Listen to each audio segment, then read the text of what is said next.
नमस्ते, ओम नमो नारायण। मैं आप सभी को आज कथा सुनाने वाली हूँ, देवशयन एकादशी की कथा। तो ध्यानपूर्वक आप सब सुनिएगा। मैं इसको लाइव भी कर सकती थी, लेकिन लाइव मैंने इसलिए नहीं किया क्योंकि बहुत छोटा कथा है, तो इसलिए मैंने लाइव नहीं किया है। आप सबको रिकॉर्डिंग इसलिए करके सुना रही हूँ।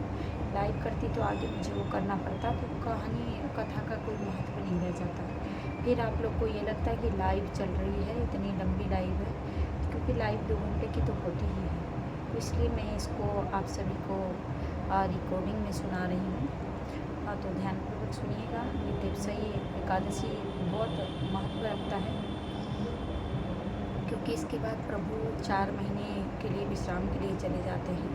उसके बाद शुभ कार्य नहीं होता है, शादी विवाह आदि आदि काम नहीं होते हैं।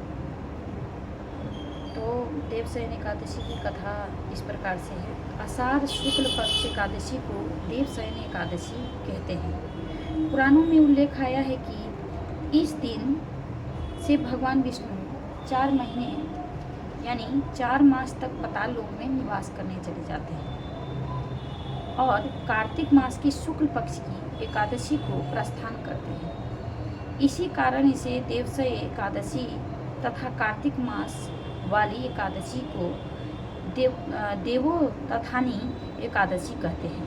आषाढ़ मास से कार्तिक मास तक के समय को चातुर्मास्य कहते हैं।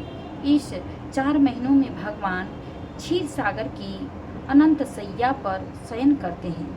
इसलिए इन 4 महीनों में विवाहादि शुभ कार्य करना वर्जित है।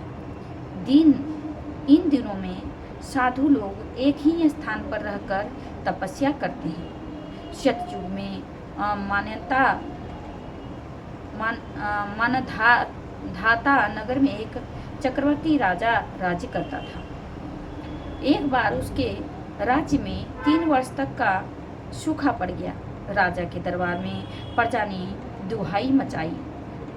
राजा सोचने लगा कि मेरे से तो कोई बुरा काम नहीं हो गया जिससे मेरे राज्य में सूखा पड़ गया।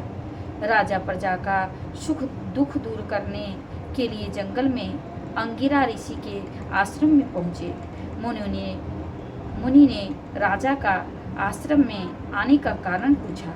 राजा ने करबद्ध होकर प्रार्थना की, भगवान मैंने सब प्रकार से धर्म का पालन किया है, फिर भी मेरे राज्य में सूखा पड़ गया। तब ऋषि ने आषाढ़ मास की शुक्ल पक्ष की एकादशी का व्रत करने को कहा। इस व्रत के प्रभाव से अवश्य वर्षा होगी। राजा राजधानी लौट आया और एकादशी का व्रत किया। राज्य में व्रत के प्रभाव से मूसलाधार वर्षा हुई और राज्य में खुशियां छा गई। तो ये थी एकादशी व्रत की कथा जो मैंने आपको अभी सुनाई है। तो आप सभी का देवो एकादशी का बहुत बहुत शुभकामनाएं। आप सभी पढ़ते रखिए प्रभु का और उनका नाम स्मरण कीजिए। हो सके तो आप सब आज भोग मिष्टान भोग लगाइए प्रभु को और खूब खुशी खुशी उनका नाम लीजिए। आप सबको तरक्की अवश्य मिलेगी। जैसे कि राजा ने प्रभु की सेवा की, व्रत किया, तो उनको उनके प्रभाव से, व्रत के प्रभाव से उन्नति मिली, राज्य में वर्षा हुआ।